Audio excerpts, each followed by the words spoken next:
क्या आपने कभी सोचा, एक ऐसा दिन भी आया था जब आसमान मुसलसल बरस रहा था, जमीन फट रही थी, समंदर दीवारों की तरह खड़े हो रहे थे और पूरी दुनिया पानी में डूब रही थी। सोचें, अगर आज सब कुछ खत्म होने लगे तो आप किस कश्ती में होंगे?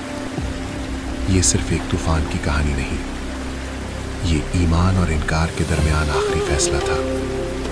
ये है हज़रत नूह अलैहिस्सलाम की कश्ती और वो पानी जिसने तारीख बदल दी।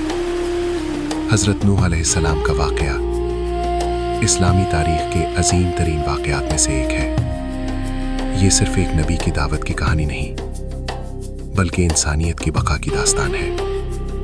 कुरान मजीद में हज़रत नूह अलैहिस्सलाम का जिक्र कई मकामात पर आया है। उनकी कौम ज़मीन की अव्वलीन गुमराह कौमों में शुमार होती है। उन्होंने बुत परस्ती इख्तियार कर ली थी, हक का मजाक उड़ाया, जुल्म और सरकशी में हद से बढ़ गए। अल्लाह ताला ने उनकी हिदायत के लिए हज़रत नूह अलैहिस्सलाम को भेजा, लेकिन ये दावत चंद दिन या चंद साल नहीं, बल्कि 950 साल जारी रही। और फिर वो वक्त आया जब फैसला आसमान से होना था। हज़रत नूह अलैहिस्सलाम अपनी कौम के दरमियान खड़े हैं। वो नर्म आवाज में कहते हैं, ऐ मेरी कौम, अल्लाह की इबादत करो, इसके सिवा तुम्हारा कोई माबूद नहीं। वो दिन में भी दावत देते, रात में भी, खुलेआम भी, तन्हाई में भी। कुरान बताता है उन्होंने हर तरीका इख्तियार किया, लेकिन जवाब तमस्खुर, इनकार और जिद। कौम के सरदार कहते, ये तो हम जैसा इंसान है, ये हमें हमारे माबूदों से रोकना चाहता है। उन्होंने हज़रत नूह को झुठलाया और उनकी पैरवी करने वालों को कमज़ोर लोग कहा। वक्त गुजरता रहा, साल, दहाइयाँ, सदियाँ। 950 साल की मुसलसल दावत के बावजूद ईमान लाने वाले बहुत कम थे। कौम का रवैया सख्त होता गया। वो हज़रत नूह का मजाक उड़ाते, उन पर झूठा होने का इल्ज़ाम लगाते, उनके मानने वालों को ज़लील करते, यहाँ तक कि उन्होंने धमकी दी, अगर तुम बाज ना आए तो तुम्हें संसार कर देंगे। ये सिर्फ इनकार नहीं था, ये खुली बगावत थी। आखिरकार हज़रत नूह ने अल्लाह से दुआ की, ऐ मेरे रब, ज़मीन पर किसी काफिर को बाकी न छोड़। ये दुआ गुस्से की नहीं थी, ये एक नबी की आखिरी गुजारिश थी, जब हिदायत के तमाम दरवाजे बंद हो चुके थे। फिर वो लम्हा आया जब अल्लाह ने हज़रत नूह अलैहिस्सलाम को हुक्म दिया, हमारी निगरानी में कश्ती बनाओ। सोचें, खुश्क ज़मीन पर कश्ती, कोई दरिया नहीं, कोई समंदर नहीं। कौम ने मजाक उड़ाया। वो कहते, नूह अब बढ़ई बन गए हैं। जब भी वो गुजरते, हंसते, तंज करते, लेकिन हज़रत नूह अलैहिस्सलाम खामोश रहे। ये कश्ती सिर्फ लकड़ी का ढांचा नहीं थी, ये अल्लाह की तरफ से निजात का जरिया थी। अल्लाह ने फरमाया, जब हमारा हुक्म आए और तन्नूर उबलने लगे तो हर किस्म के जानवरों का एक एक जोड़ा और ईमान वालों को कश्ती में सवार कर लेना। फिर वो दिन आया, आसमान ने अपने दरवाजे खोल दिए।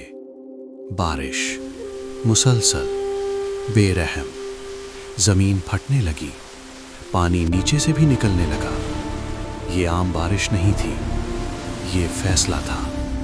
हज़रत नूह अलैहिस्सलाम ने ईमान वालों को सवार किया, जानवरों के जोड़े कश्ती में दाखिल हुए। फिर वो लम्हा आया जब हज़रत नूह अलैहिस्सलाम ने अपने बेटे को देखा। वो पहाड़ की तरफ जा रहा था। हज़रत नूह अलैहिस्सलाम ने पुकारा, बेटा, हमारे साथ सवार हो जाओ। बेटे ने जवाब दिया, मैं पहाड़ पर पनाह ले लूँगा, वो मुझे बचा लेगा। हज़रत नूह अलैहिस्सलाम ने कहा, आज अल्लाह के अजाब से कोई नहीं बचा सकता। फिर एक मौज आई और बाप बेटे के दरमियान हायल हो गई। वो डूब गया। पानी बुलंद होता गया, पहाड़ों से भी ऊपर। कश्ती मौजों के दरमियान तैर रही थी। हर तरफ तबाही, हर तरफ खामोशी। ये दुनिया का पहला आलमी सैलाब था। फिर हुक्म आया, ऐ ज़मीन, अपना पानी निगल ले, और ऐ आसमान, रुक जा। पानी रुक गया, जमीन ने पानी जज्ब कर लिया।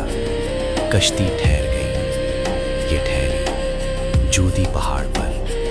یہ صرف کشتی کا رکنا نہیں تھا، یہ انسانیت کی نئی ابتدا تھی۔ حضرت نوح علیہ السلام کا واقعہ ہمیں سکھاتا ہے، ہدایت ہمیشہ اکثریت کے ساتھ نہیں ہوتی، سچائی کے راستے پر چلنے والے کم ہوتے ہیں۔ سب سے بڑا سبق، نسب نہیں بچاتا، رشتہ نہیں بچاتا، صرف ایمان بچاتا ہے۔ حضرت نوح علیہ السلام کا اپنا بیٹا بھی نہ بچ سکا۔ آج بھی دنیا اپنی طاقت، علم اور ٹیکنالوجی پر فخر کرتی ہے، لیکن اگر انسان اللہ کی نافرمانی پر قائم رہے تو کوئی پہاڑ، کوئی نظام، کوئی سہارا بچانے والا نہیں ہوگا۔ نجات کی کشتی آج بھی وہی ہے، ایمان،